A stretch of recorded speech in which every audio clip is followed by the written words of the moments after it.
Pas tenir tête pour défier le président, mais tenir tête pour montrer au président que le chemin qu'il est en train d'emprunter n'est pas peut-être le meilleur et lui donner... Je finis rapidement, monsieur Diallo. Et à ce niveau, je dis que je suis dessus. Pour moi, le ministre Gomou, qui un an ne s'imaginait pas ce prestige, parce que pour lui, c'est un prestige d'être Premier ministre, alors qu'il y a des gens... Et s'il est parvenu à asseoir, si tu veux... Donc pour moi, ce n'est pas l'homme idéal, parce qu'il doit son ascension au CNRD et tout ça, mais moi, j'aurais aimé qu'on mette à ce niveau quelqu'un... Sauf qu'il n'est pas le frère du président, il est venu là-bas parce qu'il pense qu'il est...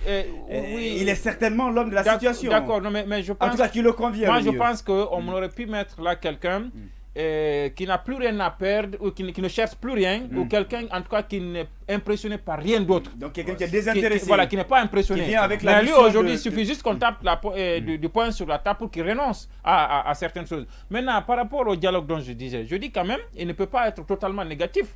Je dis qu'il y a des points sur lesquels on peut avoir de l'espoir. C'est quoi? C'est quand il a réussi, par exemple, à unifier les patronats, les trois patronats, à les unifier.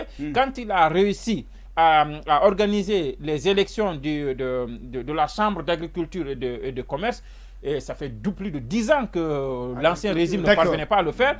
Et il a même été dit que le candidat du pouvoir, ça sera compté, ça n'a pas été vérifié, c'est Sorel Djoliba qui serait le candidat du pouvoir, mais qui n'est pas passé ces balles des moteurs, qui a quand même remporté, qui est aujourd'hui président de la Chambre d'agriculture et de commerce. Je dis quelqu'un qui a réussi à rassembler ces entités-là et à faire du dialogue et pour obtenir des bureaux consensuels. Je dis celui-là, il peut être animé d'une volonté de dialogue, et il est bon dans un contexte où on a besoin de quelqu'un qui peut promouvoir le dialogue politique avec les acteurs politiques. D'accord, très bien.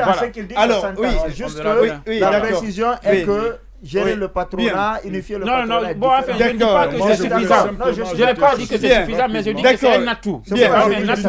Oui, d'accord, oui. Allez-y. Moi, je pense qu'on fait un mauvais procès au Premier ministre. Moi, je ne peux pas forcément soutenir qu'il ne peut pas, puisque je ne le connais pas. Non, c'est un exemple. Vous pensez qu'il ne correspond pas à la carrure d'une personne qui peut réussir. Là, on ne peut pas l'imaginer à l'avance, parce qu'il y a des gens qui, dès au début, pourraient faire quelque chose. Espérons qu'il soit dans ce cas, puisque moi, personnellement, je n'ai pas sur sa personne, mais c'est que sûr, il fera la mission du CNRD. Là, c'est bien sûr, il sera très bien. Alors, Yacine, cette question, je l'évoquais tout à l'heure. Premièrement, est-ce que Gomou peut réussir là où le Premier ministre Mohamed Beavogui a échoué? Et au-delà, est-ce que ce remaniement ministériel ne ressemble pas à une comédie? On nous a dit... je vais l'évoquer tout à l'heure. On nous a dit qu'il y a eu une évaluation et que pratiquement personne n'a eu, c'est pas deux de moyenne. Mais on assiste à une sorte de permutation. Qu'est-ce que cela vous dit? D'abord, il y a deux choses. La première des choses, la réussite ou l'échec d'un Premier ministre ou d'un ministre quelconque dépend de ce qu'on lui a demandé de faire comme mission. Et donc, ça il y a fait une feuille de route route pour chaque ministre. On lui demande de faire un certain nombre de choses. Après, le ministre, à l'intérieur de son département, initie un certain nombre d'activités qui fait qu'il se démarque des autres. Ça, c'est une chose. Maintenant, l'autre chose, c'est qu'on n'est pas en temps normal. Et la Guinée est un des rares pays où le président nomme à tous les postes. C'est-à-dire qu'il nomme le Premier ministre, il nomme tous les ministres du gouvernement, il nomme à tous les emplois civils. Ailleurs, même en France, qui est notre référence, c'est pas le Premier ministre ne décide pas forcément à chaque fois, le président ne décide pas forcément à chaque fois de qui il va être son Premier ministre, parce que sinon il n'y aurait pas de cohabitation. On a vu lors des élections avec les Chirac, avec comment on appelle, entre Chirac et comment il s'appelle, Mitterrand, il y a eu une sorte de cohabitation. Il y a un certain nombre de mécanismes. Notre façon de fonctionner en Guinée est caduque. C'est-à-dire que même si le président demain il perdait les élections législatives, le président qui sera élu par le futur, s'il n'y a pas de changement au niveau de notre constitution, qu'est-ce qui va se passer? C'est qu'il va continuer quand même à nommer. Il n'y a pas de limite à son pouvoir. Mais c'est le président en Guinée, c'est le président qui nomme le président de la Cour suprême. Donc il n'y a pas de limite à son pouvoir. Donc même en temps normal, c'est comme ça. On a beau dire qu'il y a le pouvoir exécutif, il y a le pouvoir législatif, mais regardez même ici pendant cette période de transition. le président du CNT. C'est le président qui l'a nommé par décret. Après, on me dira qu'en temps normal, c'est le président qui nomme le président de la République, nomme le président de l'Assemblée nationale par décret. Mais après le vote de ses pairs, ici, il a décidé, il a nommé un vice-président, un président, et puis c'est passé. Donc, je dis encore une fois, Bernard Gomou, sa réussite ou son échec dépendra de la marge de manœuvre qu'on va lui laisser. Non, et cette non, marge non, de non, manœuvre, d'accord. Il va terminer.